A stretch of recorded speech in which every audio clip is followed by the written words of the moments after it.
बिस्मिल्लाहिर्रहमानिर्रहीम। नाज़रीन, सूरह यासीन की बेशुमार फ़जीलतें हैं। काश हम सब मुसलमान सूरह यासीन की फ़जीलतों को समझते और रोज़ाना सुबह में हम तिलावत करते।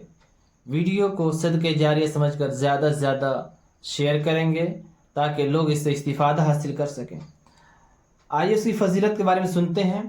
क़ल्ब व रूह को सुकून बख्शती है। अल्लाह से ताल्लुक़ मजबूत होता है सूरह यासीन की तिलावत करने से। अल्लाह की रहमत होती है, ईमान बढ़ता है, अल्लाह की रज़ा हासिल होती है सूरह यासीन की तिलावत करने से। बंदा दिल को अल्लाह की तरफ रुजू करता है।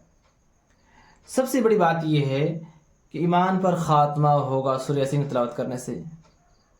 घर के मसाइल और तमाम मुश्किल काम हल होता है, रिज़्क़ में बरकत होती है, गुनाहों से आदमी बचता है सूरह यासीन की तिलावत करने से। मज़ीद इसी तरह इस्लामी वीडियो को सुनने के लिए चैनल को सब्सक्राइब करें।